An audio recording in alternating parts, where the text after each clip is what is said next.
Hey everyone, welcome back to my channel RBSC wizard.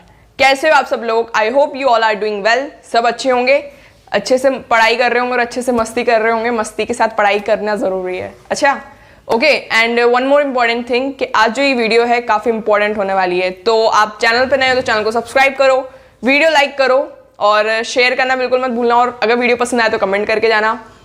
तो हाँ, short notes क्या होता है? अब आप लोग सोच रहे होंगे यार ये नोट्स तो सुना है, बट शॉर्ट नोट्स क्या होता है? देखो, शॉर्ट नोट्स क्या होता है, एक पेज के अंदर, एक A4 साइज शीट के अंदर, ठीक है, इस शीट के अंदर आपका पूरा चैप्टर की समरी, या फिर आप इस एक देखो, ये आप एक पेज पढ़ोगे ना तो इसी पेज से आपको पूरा चैप्टर रिवाइज हो जाना चाहिए। ये होता है शॉर्ट नोट्स। इसके अंदर छोटा छोटा लिखना अपने हिसाब से कि मतलब आप पूरा चैप्टर एक पेज के अंदर रख दो कैसे भी। अब वही हम समझेंगे कि हम पूरा एक चैप्टर एक पेज के अंदर कैसे रख सकते हैं। तो सुनो, आगे बढ़ते हैं, हम देखते हैं कैसे करना है। ओके, देखो शॉर्ट नोट्स होते कैसे हैं, देखो मैं दिखाती हूँ। लाइक मान लो ये एक पेज है, ठीक है। अब देखो इस पेज के अंदर, एक सेकंड में देखते हैं तुम्हें दिख रहा है या नहीं दिख रहा है।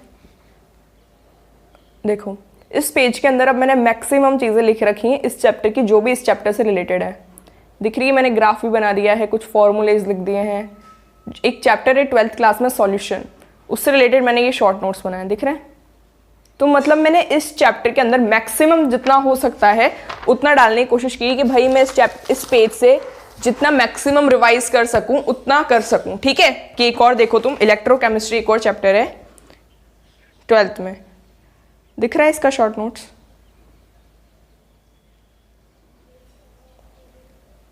दिख रहा है? तो ये होते हैं शॉर्ट नोट्स कि भाई एक पेज से आप पूरा चैप्टर रिवाइज कर सको। मतलब अब हम पूरा चैप्टर एक बार पढ़ लेते हैं तो बार बार पूरा तो नहीं पढ़ेंगे। अब हमें क्या करना है, खुद का टेस्ट भी लेना होता है। तो उसके लिए क्या करोगे, अब तुम बनाओगे शॉर्ट नोट्स। अब शॉर्ट नोट्स बनाने के लिए अब मैं ये जो वीडियो काफ़ी डिटेल्ड और नॉलेजेबल होने वाली है, तो पूरी देखना। ओके, देखते हैं। देखो अब देखो, तुम चाहे आर्ट्स स्ट्रीम से हो, साइंस स्ट्रीम से हो, कॉमर्स स्ट्रीम से हो, शॉर्ट नोट्स तुम सबको बनाने हैं। अब तुम पूछोगे दीदी ये शॉर्ट नोट्स कहाँ आएंगे? ये काम तुम्हारे तब आएंगे जब तुम्हारे पीरियोडिक टेस्ट होते हैं ना, कहाँ लिखेंगे, यहाँ लिखते हैं। जो तुम्हारे पीरियोडिक टेस्ट होते हैं, हाफ ईयरली होते हैं, या तुम्हारे सेशन एंडिंग मान लो, फाइनल एग्जाम्स, या तुम्हारे बोर्ड्स मान लो, तो तुम्हें क्या होता है उसमें बीच में सिर्फ 1 या 2 दिन की छुट्टी मिलती है। तो तुम 1 या 2 दिन में पूरी बुक कैसे रिवाइज करोगे? या तुम्हारे जब भी ये होंगे पीरियोडिक टेस्ट या हाफ ईयरली या फिर FA1 FA2 है ना, यूनिट टेस्ट होते हैं, तो उसमें जब तुम्हें 1-2 दिन की छुट्टी मिली तो तुम पूरे चैप्टर कैसे रिवाइज करो? उसमें तुम्हें ये काम आएंगे शॉर्ट नोट्स, ठीक है। तुम एक पेज से पूरा चैप्टर कैसे रिवाइज करोगे? अब तुम चाहे 9th के बच्चे हो तो भी तुम्हें शॉर्ट नोट्स की जरूरत पड़ेगी, चाहे 10th के हो, 11th के हो, 12th के हो। 12th वाले बच्चों को तो बनाना ही है, ठीक है। अब देखो आर्ट्स में एक बार 9th-10th वालों की बात कर लेते हैं। 9th-10th वालों के क्या है, science, math, social science, Hindi, English. अब देखो सब्जेक्ट भी 2 टाइप से होते हैं, मैथमेटिकल और थ्योरेटिकल। मैथमेटिकल और थ्योरेटिकल के हमें अलग अलग तरह से शॉर्ट नोट्स बनेंगे। सुनो, 10th वाले बच्चों की जो साइंस होता है वो थ्योरेटिकल होता है, मैथमेटिकल इतना कुछ होता नहीं 10th में, है ना, 9th और 10th में। साइंस में, मैथ्स में तो होता है आपका पूरा मैथमेटिकल। M से मैंने मैथमेटिकल शो करा है, T से मैंने थ्योरेटिकल शो करा है। सोशल साइंस पूरा थ्योरेटिकल होता है, हिंदी पूरी थ्योरेटिकल होती है, इंग्लिश पूरी थ्योरेटिकल होती है। तो अब साइंस वाले बच्चे क्या करेंगे, आप ये जो एक पेज लोगे ना, इसके अंदर सबसे पहले क्या करोगे, जो आपकी जो बुक है, बुक में आपके जितने भी टॉपिक्स है ना, जो हेडलाइंस गिवन रहती है, जैसे केमिकल रिएक्शंस गिवन है, उसमें जितनी टाइप्स की भी केमिकल रिएक्शंस होती हैं वो सब लिखना। कॉम्बिनेशन रिएक्शन, डीकम्पोजिशन रिएक्शन, जो भी है, पहले सबसे पहले क्या लिखोगे तुम, टाइप्स ऑफ रिएक्शन।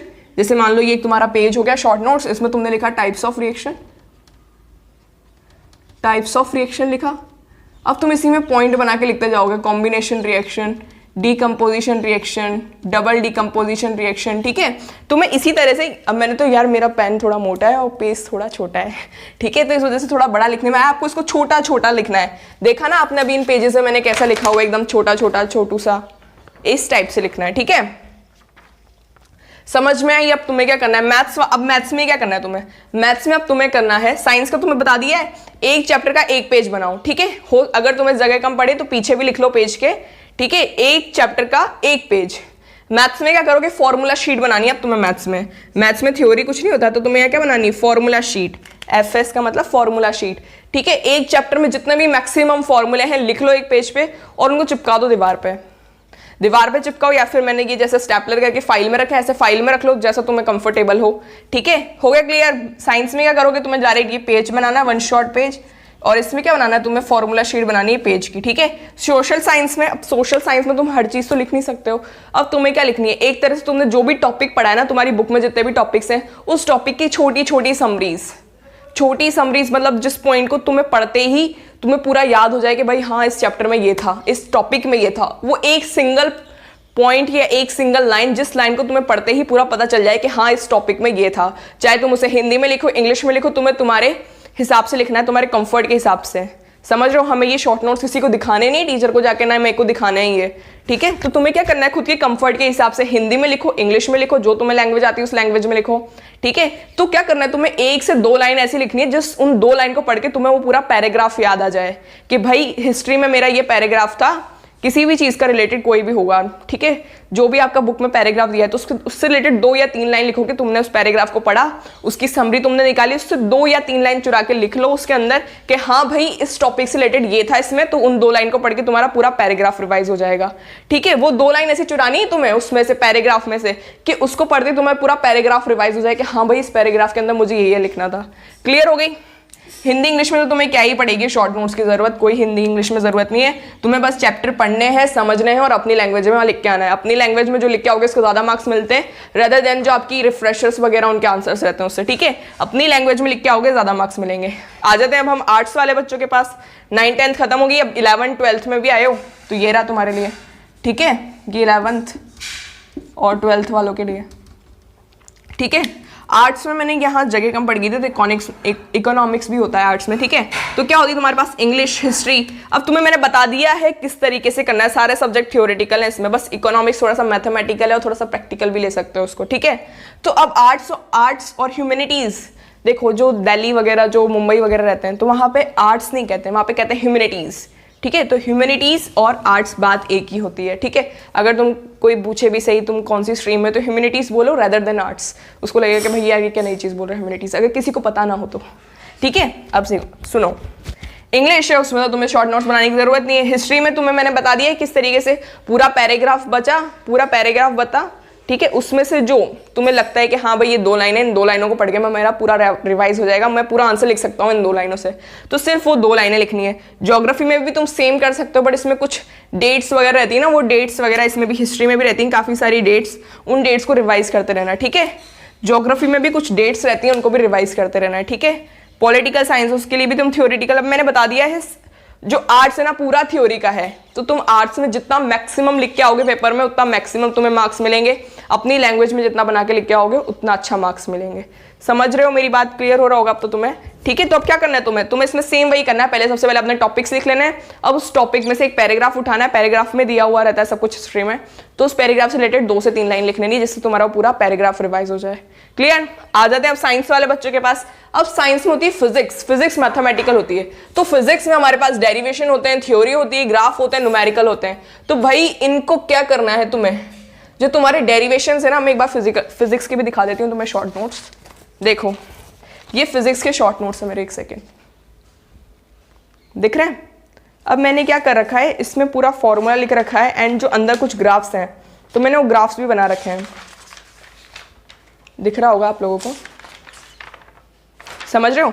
तो इस तरीके से तुम्हें क्या करना है, देखो डेरिवेशन जो है, डेरिवेशन में फॉर्मूला निकलता है लास्ट में। ठीक है, किसी भी फॉर्मूले को डिराइव करना डेरिवेशन होता है, तो उसका जो लास्ट जो आंसर निकल रहा है, अभी तुम 12th में होंगे, कई टाइप्स के डेरिवेशन होंगे तुम्हारे, electrical field at axial, electrical field equatorial, electrical field at any point, तो इन सबको याद रखना। ठीक है, तो उसके लिए क्या करोगे, तुम एक शीट लोगे इस टाइप की, एक पेज लिया, उसके अंदर तुमने सारे फॉर्मूलेज लिख दिए। ठीक है, इस टाइप से आपको करना है। थ्योरी, अब थ्योरी में क्या करोगे तुम, थ्योरी में कुछ देखो, फिजिक्स में ज्यादा थ्योरी नहीं पूछते हैं, थ्योरी कुछ पार्ट की होती है, तो जो इंपॉर्टेंट थ्योरी के क्वेश्चंस हैं, लाइक आपसे कोई पूछे कि चार्ज की यूनिट्स बताओ, तो चार्ज की यूनिट्स लिख लो उस पेज पे। कोई पूछे इलेक्ट्रिकल फ्लक्स बताओ, तो इलेक्ट्रिकल फ्लक्स तुम सब पढ़ोगे धीरे धीरे, तुम डरो मत ये वर्ड सुन के, ठीक है। कोई तुमसे पूछे इलेक्ट्रिकल डाइपोल मोमेंट बताओ, तो ये कुछ इंपॉर्टेंट डेफिनेशंस है, तो सिर्फ यही पूछी जाती है, तो इन शॉर्ट नोट्स के अंदर इंक्लूड करो उनको। छोटा छोटा लिखने की कोशिश करो, मैंने क्या कहा तुम्हें, वो लाइन लिखो सिर्फ जिसको पढ़ के तुम्हें पूरी चीज याद आ जाए कि भाई हाँ इस लाइन को पढ़ के मेरे को पूरा सब कुछ रिवाइज हो जाएगा, तो उस तरीके से लिखना है। बाकी कुछ ग्राफ्स हैं, वो ग्राफ्स भी बना के रखो, काफी इंपॉर्टेंट है, क्योंकि कई बार होता है नोट्स में हमें ग्राफ्स नहीं मिलते हैं, तो इन शॉर्ट पेजेस पे ग्राफ बना लो। अगर आपका एक पेज पे नहीं आता है शॉर्ट नोट्स तो 2 पे बना लो, रेदर देन 40 पेज पढ़ने के 2 पेज पढ़ सकते हो, स्टेपलर कर लो दोनों को। क्लियर? अब देखो आगे न्यूमेरिकल्स के लिए क्या करोगे तुम।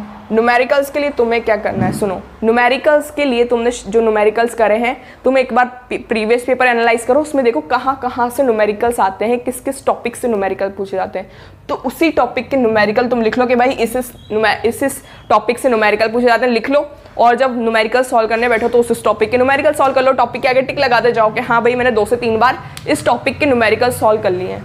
क्लियर? केमिस्ट्री की बात करें, केमिस्ट्री में कुछ डेरिवेशंस हैं, ज़्यादा नहीं है, केवल जो केमिकल काइनेटिक्स चैप्टर है उसी के अंदर डेरिवेशन है कुछ 4 से 5, कुछ एक आध बीच में भी होगा तो वो सब कर लेंगे अपन एडजस्ट, ठीक है। तो कुछ डेरिवेशन है, उस डेरिवेशन का फाइनल आंसर लिख लो। थ्योरी है, थ्योरी में चलो केमिस्ट्री में तो थ्योरी काफ़ी सारी होती है, तो थ्योरी में भी तुम्हें क्या करना है, जो इंपॉर्टेंट चीज़ें ना उनको लिख के रखो। देखो केमिस्ट्री का मैंने बता दिया था तुम्हें अभी, ठीक है। केमिस्ट्री किस टाइप से करना है तुम्हें, जो कुछ देखो थ्योरी वालों में क्या करोगे तुम, थ्योरी वालों में कुछ इंपॉर्टेंट चीज़ें रहती हैं, उन इंपॉर्टेंट चीज़ों को लिखो। अगर तुम्हें नहीं पता चल रहा है शॉर्ट नोट्स कैसे बनाने, तो कम से कम जो टॉपिक्स है तुम्हारे उन टॉपिक्स को लिख लो बस। उन टॉपिक्स से क्या होगा, जब तुम खुद का कैसे लोगे अब तुम खुद का टेस्ट, तुमने मान लो टॉपिक्स लिख लिए हैं किसी भी चैप्टर के, ठीक है। तुम मान लो तुमने सॉल्यूशन चैप्टर ही ले लेते हैं, सॉल्यूशन चैप्टर है, ठीक है। इसके तुमने टॉपिक्स लिख लिए, मान लो मोलरिटी एंड मोलिलिटी, ठीक है, मोल फ्रैक्शन, ये सिंबल है, ठीक है। मोलरिटी का सिंबल ये होता है, मोलिलिटी का सिंबल स्मॉल होता है, मोल फ्रैक्शन का सिंबल एक्स होता है। सुनो, तो अब क्या करोगे तुम ये तुमने लिख लिया है क्या क्या चीज़ें तुम्हारे पास, तो अब क्या करोगे तुम, अब खुद से पूछोगे कि भाई मोलरिटी क्या होता है, तुम बोलोगे मोलरिटी क्या होता है, अपने आप को डेफिनेशन सुनाओगे। अगर तुम्हें गड़बड़ लगती है तुम चेक करके देखोगे, एक बार फॉर्मूला लिख के देखोगे, तो इस टाइप से तुम्हारा चैप्टर पूरा रिवाइज होगा। समझ रहे हो? रेदर देन बार बार पेज पलटने से कुछ भी नहीं होगा। पेज पलटो, एक बार पलटो, तसल्ली से पढ़ो, एक चैप्टर को 4 से 5 घंटे दो एक चैप्टर को, ठीक है। 4 से 5 घंटे दिए तुमने एक चैप्टर को, अच्छे से देखो, उसके शॉर्ट नोट्स बनाओ, प्यारे से रखो उनको। अब प्यारे से भी नहीं, तुम्हें जितना कंफर्टेबल हो उतना प्यार से बनाओ। क्लियर? तो इस तरीके से तुम्हारा ये भी हो जाएगा। मैथ्स में क्या करना है, मैथ्स में तुम्हें फॉर्मूला शीट बनानी है। क्लियर हो गया? अब जैसे मान लेते हैं हम इधर आ जाते हैं अकाउंटेंसी पे। अकाउंटेंसी एक प्रैक्टिकल सब्जेक्ट है, ठीक है। चलो फिजिक्स का बता दिया मैंने, मैथमेटिकल है, केमिस्ट्री मैथमेटिक्स प्लस थ्योरी है, बायो थ्योरेटिकल है, मैथ्स मैथमेटिकल है, जो आपका इंग्लिश है वो थ्योरेटिकल है, हिंदी जो थ्योरेटिकल है, बाकी तो मैंने बता दिया। फिजिक्स केमिस्ट्री कैसे करनी है आपको। अकाउंटेंसी क्या है, अकाउंटेंसी एक प्रैक्टिकल सब्जेक्ट है, थोड़ा प्रैक्टिकली सोच के आंसर लिखोगे ना तो हो जाएगा अकाउंटेंसी। बिजनेस स्टडीज थ्योरेटिकल है, ये आपकी सोच पे डिपेंड करता है कि आप कितना अच्छा सोच सकते हो, उसमें सोच सोच के आंसर लिखने रहते हैं, ठीक है। इकोनॉमिक्स मैथमेटिकल सब्जेक्ट है, इकोनॉमिक्स काफ़ी अच्छा सब्जेक्ट है। हमारे स्कूल में ऑप्शन था कॉमर्स में, आप मैथ्स ले लो या फिर आईपी इंफॉर्मेटिव प्रैक्टिसेस, ये सब्जेक्ट ले लो। ये क्या है, थ्योरेटिकल और प्रैक्टिकल सब्जेक्ट होता है इंफॉर्मेटिव प्रैक्टिसेस। ये मान लीजिए हमें क्या होता था इंफॉर्मेटिव प्रैक्टिसेस में, क्या सिखाते थे, आईपी सुना होगा ना, आईपी। उसमें क्या होता है, पाइथन लैंग्वेज चलती थी हमारे टाइम पे, मतलब मैंने जब करा था मेरा 12th, तो पाइथन लैंग्वेज थी मेरे टाइम पे। उससे पहले चलती थी C++ एंड जावा, तो वो सब लैंग्वेज सिखाते हैं इस आईपी में। अगर आपके स्कूल में होगा तो बहुत अच्छी बात है, नहीं है तो कोई प्रॉब्लम नहीं है, आप हिंदी या मैथ्स में से एक चूज़ कर लेना। हिंदी भी था मेरे स्कूल में ऑप्शनल में, तो मैथ्स ले सकता था वो बच्चा, या फिर आईपी ले सकता था, या फिर हिंदी ले सकता था। ये आपके स्कूल पर डिपेंड करता है आपके स्कूल में क्या क्या सब्जेक्ट्स अवेलेबल है, ठीक है। नेक्स्ट बच्चा है इंग्लिश। इंग्लिश को तो सब बच्चे करेंगे ही सही, ओके। तो अब देखो मैथ्स में क्या करना है, तुम्हें फॉर्मूला शीट बनानी है, फॉर्मूला शीट, ठीक है। जितने भी फॉर्मूलेज हैं उन सबको लिखना है। आई होप मैंने अब तुम्हें सारे पॉइंट्स क्लियर कर दिए होंगे। बायोलॉजी की बात करें तो बायोलॉजी में क्या करना है तुम्हें, बायोलॉजी में भी तुम्हें सेम वही चीज़ करनी है जो मैंने इधर आर्ट्स वालों को बताई थी।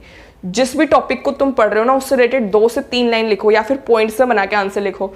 तुम किसी भी टॉपिक को पढ़ रहे हो, उस टॉपिक का नाम लिखा तुमने, ठीक है, वो टॉपिक लिखा, उसके बाद नीचे पॉइंट्स बनाओ, सिंपल एक एक वर्ड के लिखो, क्योंकि हमें वो एक वर्ड ज़्यादा याद रहता है रेदर देन पूरी लाइन पढ़ने से। समझ रहे हो? वो फोटो छप जाएंगे तुम्हारे दिमाग में इसके शॉर्ट नोट्स के। ऐसा इनको ऐसा बार बार देखो, इन शॉर्ट नोट्स को, इनकी फोटो छप जाने चाहिए तुम्हारे दिमाग में। न्यूमेरिकल्स करते टाइम आपको काफ़ी हेल्प मिलेगी। अगर आपको एक ही पेज पे सारे फॉर्मूले मिल जाएंगे तो न्यूमेरिकल्स नहीं कर दोगे तुम धड़ धड़, ऑफ कोर्स कर दोगे। अगर फिजिक्स वालों को न्यूमेरिकल से डर लगता है तो सबसे पहले न्यूमेरिकल्स में ना फॉर्मूला शीट बनाना सीखो। फिजिक्स में फिजिक्स से डर लगता है ना, तो सबसे पहले फॉर्मूला शीट बनाओ। न्यूमेरिकल से अगर डर लगता है तो न्यूमेरिकल्स के जब तुम्हें फॉर्मूला सारे एक पेज में मिलेंगे ना, तुम इजीली सब कुछ न्यूमेरिकल्स कर लोगे। क्लियर? डेरिवेशन का तुम्हें बता दिया है मैंने किस टाइप से करना है। बाकी मैंने कुछ वीडियोस बना रखी थी फिजिक्स कैसे पढ़नी है एंड केमिस्ट्री कैसे पढ़नी है, उसकी वीडियोस का डिस्क्रिप्शन में लिंक दे दूंगी। 10th वालों के लिए भी कुछ स्ट्रेटेजी वीडियो थी, उसका भी डिस्क्रिप्शन में लिंक दे दूंगी। बाकी और की वीडियोस भी आएंगी, मैं फिर से नई बनाने की कोशिश करूंगी वीडियोस। बाकी आई होप मैंने इसमें तुम्हारा मैक्सिमम शॉर्ट नोट्स बनाने का क्लियर कर दिया होगा, किस टाइप से तुम्हें शॉर्ट नोट्स बनाने हैं खुद के। ओके, और अगर किसी भी वीडियोस पे तुम्हें चाहिए, किसी भी टॉपिक रिलेटेड तुम्हें वीडियो चाहिए हो, डिस्क्रिप्शन बॉक्स में या कमेंट बॉक्स में कमेंट करके बता दिया करो, या फिर पर्सनल डीएम कर दिया करो इंस्टा पे। अगर कोई भी डाउट हो किसी से भी रिलेटेड, टेलीग्राम ग्रुप पे अपना टेलीग्राम ग्रुप ज्वाइन करो। इंस्टा पे हैं अपन, इंस्टा पे ज्वाइन करो, डिस्क्रिप्शन बॉक्स में सबके लिंक है। ओके, सो आई होप मैंने तुम्हें इसमें पूरा सब कुछ बता दिया होगा, किस टाइप से किस सब्जेक्ट का क्या क्या शॉर्ट नोट्स बनेंगे। काफ़ी इंपॉर्टेंट है ये शॉर्ट नोट्स। आपके जब पेपर होंगे ना, एग्जाम्स जब होंगे, जब बीच में 1 से 2 दिन का गैप मिलेगा, तब पूरा चैप्टर रिवाइज नहीं कर पाओगे आप, तब काम आएंगे ये शॉर्ट नोट्स, पूरा चैप्टर एक बार में रिवाइज करने के। इसमें क्या करना है, तुम्हें सारे टॉपिक्स तो लिखने हैं, उससे क्या होगा तुम्हारा एक भी टॉपिक छूटे ना। और अगर अभी तुम नई क्लास में आए हो तो अगर अभी तक तुमने सिलेबस प्रिंट आउट नहीं करवाया हो तो सिलेबस प्रिंट आउट करवा लो। अब तो सबके एनसीईआरटी चलेगी, चाहे आप आरबीएसई से हो चाहे सीबीएसई से हो, आपकी एनसीईआरटी चलेगी। तो हम भी अकॉर्डिंग टू एनसीईआरटी पढ़ा रहे हैं। 12th का मैंने स्टार्ट कर दिया है, फिजिक्स पढ़ाना, केमिस्ट्री पढ़ाना। तो किसी को जानते हो तो शेयर कर देना, हेल्प मिलेगी सबको। Okay, so bye guys and have a nice day and best of luck, और खुश रहो और अच्छे से पढ़ो। Okay, bye.